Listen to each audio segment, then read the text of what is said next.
뉴스 매거진 7 2부 시작합니다. 충청북도가 방사관 가속기 유치에 따른 효과를 도내 전체로 확산시키기 위해 강소연구개발특구를 추가 조성합니다.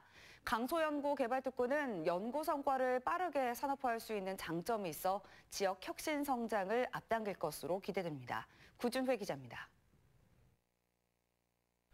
과학기술정보통신부는 지난해 6월 청주 오창을 포함한 전국 6곳을 강소연구 개발특구로 처음 지정했습니다.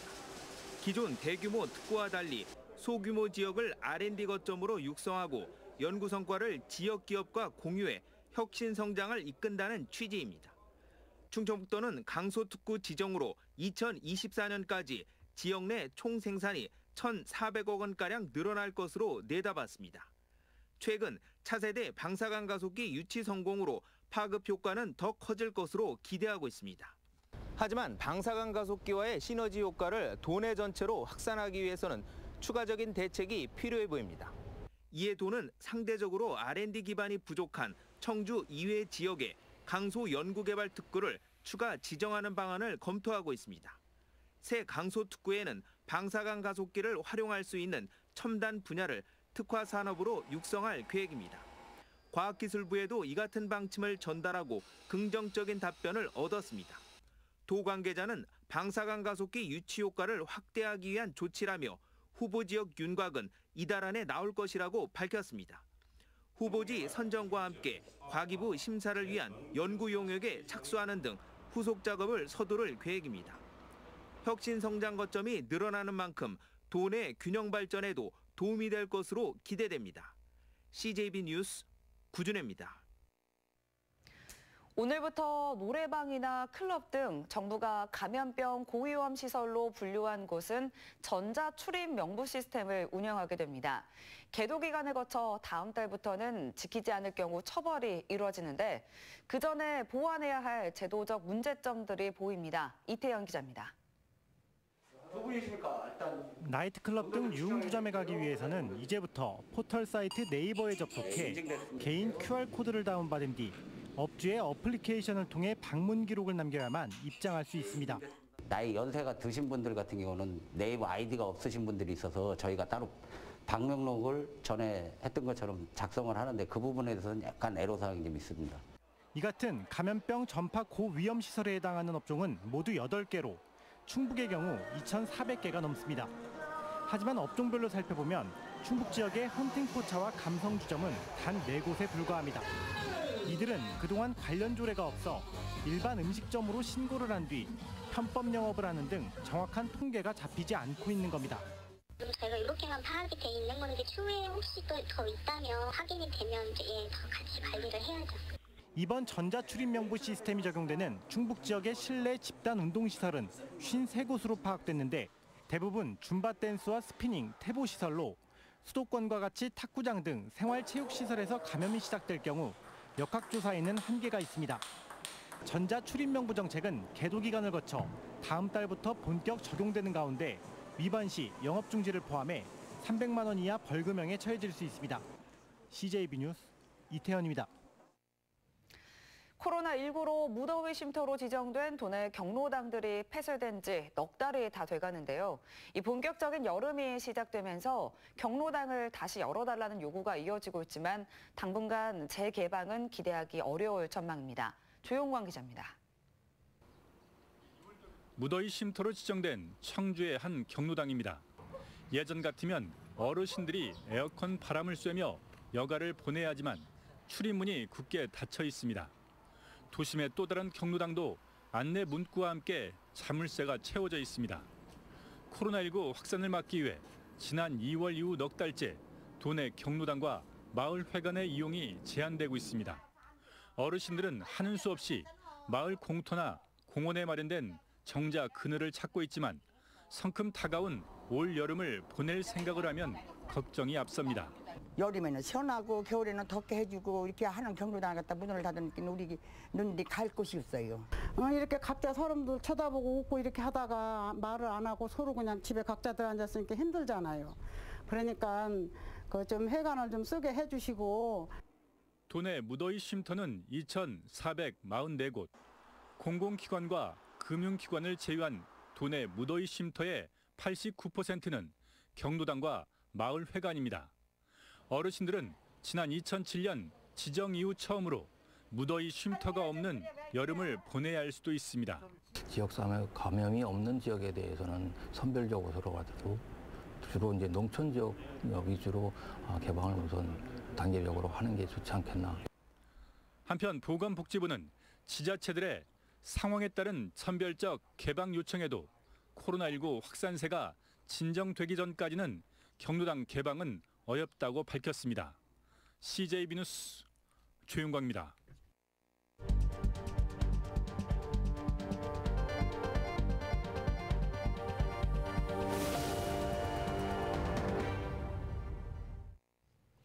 오늘의 뉴스 초점을 알아보는 뉴스 브리핑 순서입니다. 보도국 진기훈 기자 나와 있습니다.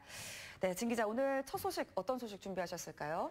네, 요즘 문제가 되고 있는 재활용품, 그중에서도 폐플라스틱과 폐비닐 수거에 관한 이야기를 준비했습니다.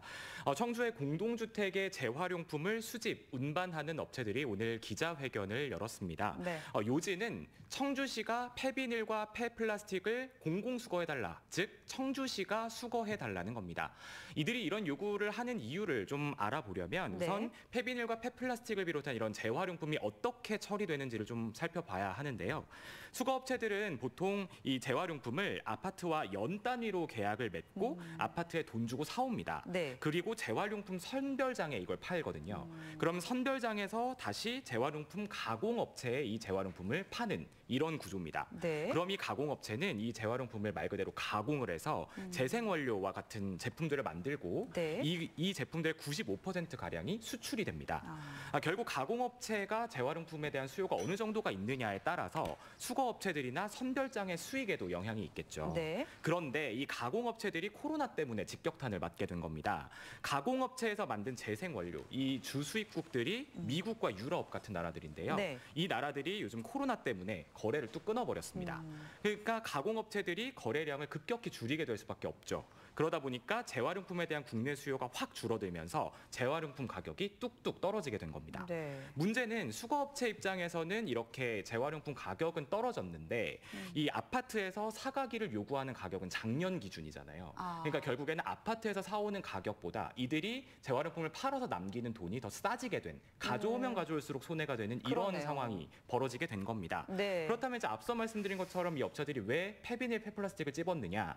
이거는 이 두 품목이 유독 가격이 많이 떨어져서 적자폭이 크기 때문에 이들을 청주시가 좀 해결해달라, 이런 주장을 한 겁니다. 네, 이제 결국에 이것도 이제 코로나19 문제였습니다. 이제 코로나 때문에 수출길이 막히면서 이제 폐비닐과 폐플라스틱 가격도 떨어지고 이제 수거하는 업체들의 적자폭이 커져서 이런 사태가 발생했다, 이런 말씀이신데, 그러면 이 문제에 대해서 청주시는 어떤 입장을 갖고 있습니까? 네, 우선 청주시는 앞서 이제 말한 공공수거, 이거를 하려면 이 업체들의 요구처럼 뭐 폐비닐, 폐플라스틱 특정 품목을 꼭 집어서 할 수는 없고 공공수거를 하려면 모두 다 하든지 아니면 못한다, 이런 입장입니다. 사실은 환경부에서 공공수거에 대해서 내려온 원칙 자체가 뭐 일괄 공공수거이기도 하고요. 또 수거업체 측이 앞서 말씀드린 것처럼 이 폐비닐, 폐플라스틱이 유독 적자폭이 크기 때문에 이걸 청주시가 수거해줬으면 한다고 말했다고 말씀드렸잖아요. 네네. 그 얘기를 시 입장에서 생각을 해보면 적자 나는 거는 시가 세금 써서 처리를 하고 그리고 수익이 나는 거는 민간업체에다 주면 결국에는 민간업체의 적자폭을 세금 써서 메워주는 이런 게 되는 것밖에 안 된다는 생각도 가능한 겁니다. 근데 이제 그런 평행선이 계속 이어지다가 이 업체들이 결국 오늘 기자회견에서 우리의 요구 안 들어주면 오늘 9월부터는 수거하지 않겠다, 이런 입장을 냈는데 이제 청주시는 일괄 공공수거 원칙은 변함이 없거든요. 그러니까 물론 아파트들이랑 다시 협상을 해서 조정을 한다면 괜찮겠지만 그래도 손해가 나면 뭐 본격적인 투입은 논의를 해보겠다는 입장이지만 결국엔 일괄 공공수거 원칙은 변함이 없어서 향후 좀 지켜봐야 하는 상황입니다. 네, 사실 이제 쓰레기 수거는 이제 시민들의 삶과 굉장히 밀접하게 있는 부분이라서 좀 빨리 해결이 돼야 될 것 같고요. 자, 다음 소식을 살펴보겠습니다. 자, 코로나19 또 이제 경제 지표에 큰 타격을 줬다고요. 네, 뭐 경제 안 좋다는 얘기 요즘 많은데 이걸 네. 여실히 보여주는 지표가 나왔습니다. 바로 고용 충격과 관련된 지표가 나오게 된 건데 통계청이 5월에 고용 동향을 발표를 했습니다. 네. 근데 이거에 따르면 지난달 취업자 수는 전국 2,693만 명으로 지난해 같은 달보다 39만 2천 명이 줄어들었습니다. 이게 지난 4월보다는 감소한 숫자 자체는 줄어든 건데요. 네. 문제는 3개월 연속 취업자 수가 줄어든 거는 2009년 금융위기 이후 처음입니다. 게다가 실업자 수는 또 크게 늘었어요. 네. 그래서 실업률도 0.5%포인트 올라서 4.5%. 그런데 이게 5월 기준으로는 1999년 통계 작성 이후는 최고치를 찍은 겁니다. 네. 그러니까 결국 코로나 때문에 취업자 수 줄고 그런데 실업률은 최고치를 찍고 이런 암울한 지표를 받게 된 거죠. 네, 이제 코로나19 여파가 장기화되면서 이런 문제점들이 더욱더 드러나는 것 같습니다. 오늘은 여기까지 듣겠습니다. 진기훈 기자 수고하셨습니다. 네, 다음 소식입니다. 이 도심이나 자연에서 우리는 종종 다치거나 질병에 걸린 야생동물을 만나곤 하는데요. 이런 야생동물 보호를 위해 충북 야생동물센터가 운영 중입니다. 이 야생동물들의 구조와 치료, 또 재활을 통해 자연과 인간이 함께할 수 있는 야생동물 파수꾼 역할을 톡톡히 해내고 있는데요. 최근 동물 번식기를 맞으면서 야생동물센터에서 구조 신고가 잇따르고 있습니다. 과연 어떤 사연을 가진 동물들이 이곳에서 살고 있을까요? 함께 만나보시죠.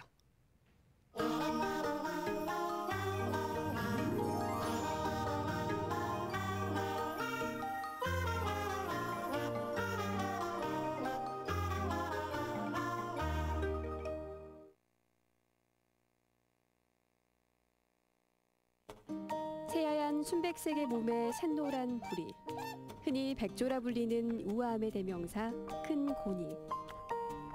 지난 2014년 1월 시베리아에서 날아온 이 녀석은 누군가가 쏜 총탄에 한쪽 날개를 크게 다친 채 발견됐습니다. 이곳에서 지낸 지는 벌써 6년. 보통 자연 방사가 불가능한 개체들은 안락사를 시키는 경우도 있지만 이 녀석은 멸종위기 야생동물 2급의 희귀한 종으로 치료 이후 지속적인 보호를 받고 있습니다. 한쪽 날개가 없어 다시는 고향으로 돌아가진 못하지만 어느새 이곳에 터줏대감으로 방문객들을 맞이하고 있습니다. 교육용으로 활용하거나 또는 그 멸종위기종으로서 종 보존에 도움이 될 것 같은 그런 개체들은 연구 계류를 저희들이 시키고 있습니다. 현재 고니가 오랫동안 저희들과 같이 있는데 날개를 어딘가에 부딪혀가지고 절단을 해야 되는 이제 그런 상황이 됐습니다. 근데 이 경우에는 야생 생태계로 갈 수 없기 때문에 저희들이 데리고 있습니다. 저희들과 한 식구가 된 셈입니다. 무더운 초여름, 더위는 남의 일이라는 듯이 유유히 무리를 떠다니며 여유를 즐깁니다. 생후 1개월쯤 어미와 이동 중에 맨홀에 빠져있는 걸 경찰관들이 발견해 이곳으로 오게 됐습니다. 앙증맞았던 새끼들은 어느새 덩치가 커져 쉴 새 없이 계류장 안을 돌아다닙니다. 이 친구들의 이름은 흰뺨 검둥오리. 우리나라에서 흔히 번식하는 유일한 여름오리이자 텃새로 물가에서 흔히 볼 수 있는 친근한 종입니다. 횃대 위 우아한 자태를 뽐내며 앉아있는 수리고엉이가 날카로운 눈빛을 쏘아내고 있습니다.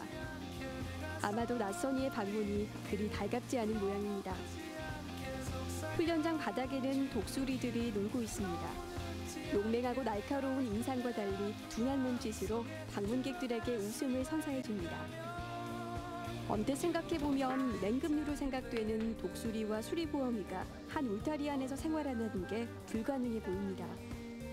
하지만 서로 종이 다르고 공격을 하지 않는 특성 때문에 이 녀석들은 다툼 없이 지낼 수 있습니다.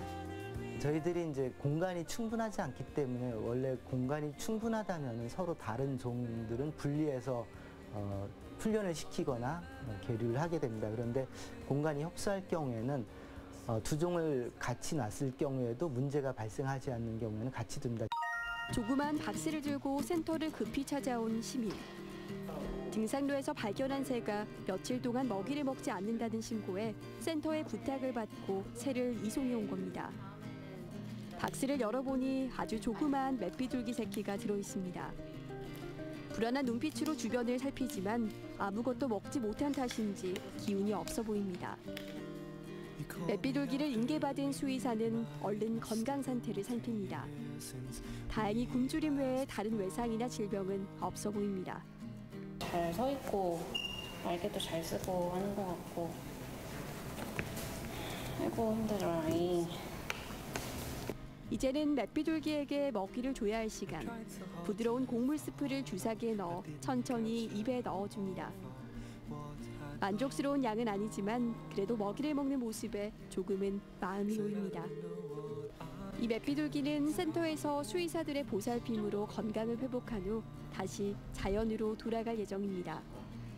유조 같은 경우에는 케어를 해서 밖으로 보내는 전까지 저희가 데리고 있어요. 나가서 자생할 수 있을 때까지라고 저희는 생각하고 기르는데 사실 언제쯤 나가는 게 좋고 그리고 뭘 하면 밖에서 자생할 수 있는지에 대한 자료가 별로 없어요. 그래서 일단 저희가 할 수 있는 데까지 그리고 센터 사정 계류할 수 있는 동물의 양이나 이런 걸 고려해서 이제 방생 시기를 같이 결정합니다. 충북 야생동물센터는 지난 2007년부터 음성 금왕에서 충북대 수의과대학이 위탁 운영하던 센터를 신축 이전해 지난 2014년 9월부터 이곳 청주 오창에서 운영되고 있습니다. 현대화된 수술실, 진료실, 최신 치료 장비를 갖추고 조난 또는 부상당한 야생동물을 구조, 치료하고 재활훈련을 통해 다시 자연의 품으로 복귀시키는 일을 하고 있습니다. 센터는 최근 3년 동안 2,700여 건이 넘는 야생동물을 구조했고 현재 센터에는 삭, 수리부엉이, 너구리 등 78마리의 동물들이 치료와 재활을 하고 있습니다. 충북 지역에서 발생되는 동물들은 저희들이 일일이 다 직접 현장에 나가서 구조하기가 어려운 상황이다 보니까 각 자치단체별로 야생동물 보호협회원들이 활동을 하고 있어요. 그 협회원들이 일단 구조를 해놓게 되면은 우리 야생동물센터에서 출동해가지고 인수해서 치료 과정을 들어가고 있습니다. 최근 충북 야생동물센터는 구조 신고 건수가 많아져 바쁜 날들을 보내고 있습니다.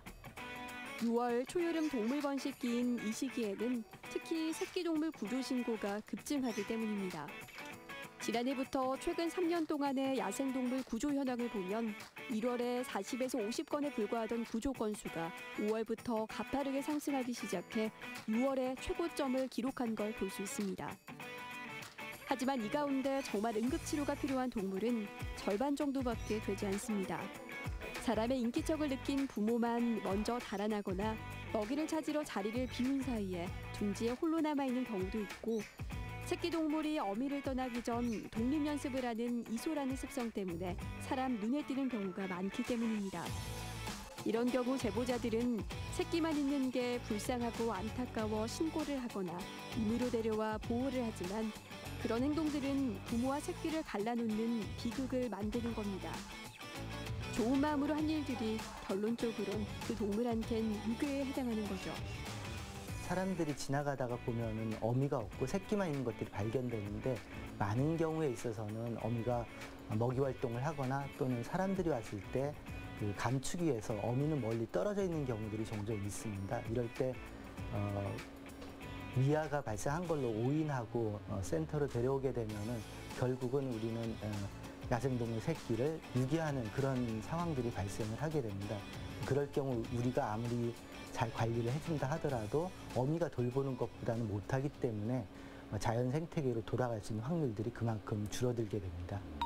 구조된 새끼들은 아무리 야생동물센터라 하더라도 어미의 능숙함을 따라잡을 수는 없기 때문에 센터로 옮겨져도 올바른 성장을 하지 못하거나 죽는 경우가 적지 않습니다. 센터는 이런 새끼 야생동물들이 불쌍해 보인다는 이유로 함부로 데려오지 말고 30분에서 2시간 정도 행동을 관찰하거나 어미가 보이지 않거나 치료가 필요할 때만 신고해달라고 당부하고 있습니다. 산행을 하는 과정이라든가 산책 과정에서 야생동물을 발견했을 때는 야생동물은 사람을 보면 피하게 돼 있는데 도망가지 못하고 있다는 자체는 일단 부상 입었을 가능성이 크거든요.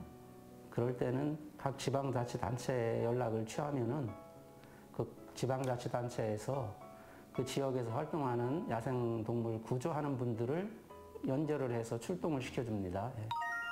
얼마 전 이곳에 들어온 이 새끼 너구리와 오리들도 마찬가지 경우입니다. 이 녀석들처럼 아주 어린 시기에 이곳에 들어온 동물들은 스스로 야생 생활이 가능할 때까지 성장을 한 후 다시 자연으로 돌아가게 됩니다. 하지만 모든 동물들이 자연으로 돌아갈 수 있는 건 아닙니다. 지난해 충북 야생동물센터는 900여 마리의 동물들을 구조했고 그중 30%는 다행히 자연으로 방사가 됐지만 140여 마리의 동물들은 안타깝게도 안락사로 생을 마감했습니다. 야생동물들은 애완동물들과 달라 재활이 불가능한 경우 불가피하게 안락사를 시켜야 합니다. 부상의 정도가 너무 심해서 평생 장애를 갖고 살아가야 한다거나 야생 적응이 불가능하다고 판단될 경우 많은 고민 끝에 무거운 마음으로 마지막 선택지를 택하는 겁니다. 열심히 치료를 하고 재활을 한다고 해도 100% 뭐 회복된다는 뭐 그런 경우는 또 아닐 수도 있거든요. 그런 개체들은 사실 사람 같으면은 뭐 장애를 안고도 살아갈 수 있잖아요. 뭐 주변에서도 도움을 주고 해서. 동물 같은 경우는 자연에서 스스로 살아야 되는데 그렇지 못하니까 회복이 안 된다든가 영구 장애를 갖게 돼가지고 생활해야 되는 녀석들은 관리상 어려우니까 안락사 대상으로 정해서 그렇게 처리하고 있는 거죠. 우리가 사는 이 도심과 자연에는 수많은 야생동물들이 함께 살고 있습니다. 인간의 욕심으로 곳곳에 위험이 도사리고 있지만 동물들은 각자 변화된 환경에 적응하며 살고 있습니다. 그럼에도 불구하고 인간의 편의를 위해 만들어 놓은 시설물들은 야생동물들에게 큰 위협이 되고 있습니다. 해를 거듭할수록 많은 야생동물들이 구조되고 있습니다. 그만큼 삶의 환경이 어려워지고 있다는 반증인 겁니다. 자연과 야생동물 그리고 인간의 공존은 인류의 숙명입니다. 자연 안에서 사람과 야생동물이 서로의 영역을 존중하고 지켜나갈 때 세상은 더욱더 아름답게 유지될 수 있을 겁니다.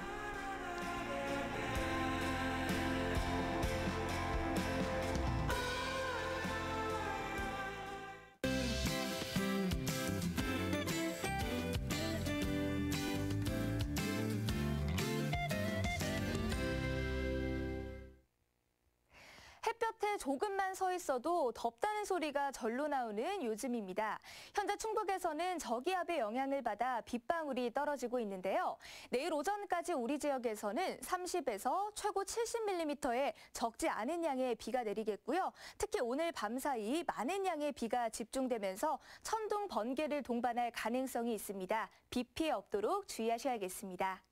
오늘 오후 6시부터 폭염주의보가 모두 해제됐습니다. 내일 한낮 기온은 청주와 영동 모두 30도로 오늘보다 3도가량 낮겠는데요. 다만 비가 내리면서 습한 공기 속에 체감온도는 이보다 조금 높을 것으로 예상됩니다. 다음은 자세한 지역별 내일 날씨입니다.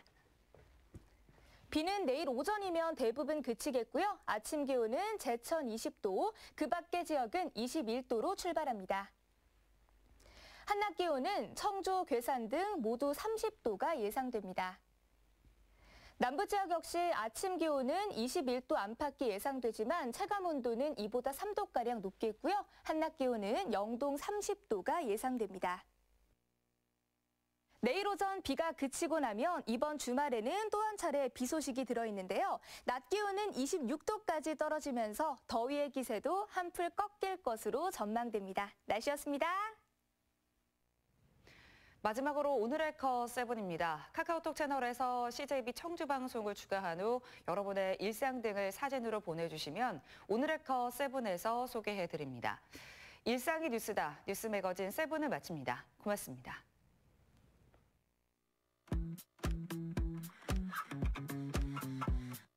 Oh my God, 타이밍이 참 얄미워. 오늘 같은 날 마주쳐. 이게 뭐야? 머리는 엉망인데다 상태가 말이 아니야 모른 척 지나가죠. 내 맘이 방심할 때마다 불쑥 나타나 뒤 헤엄치듯 멀어지는 너 또 물보라를 일으켜다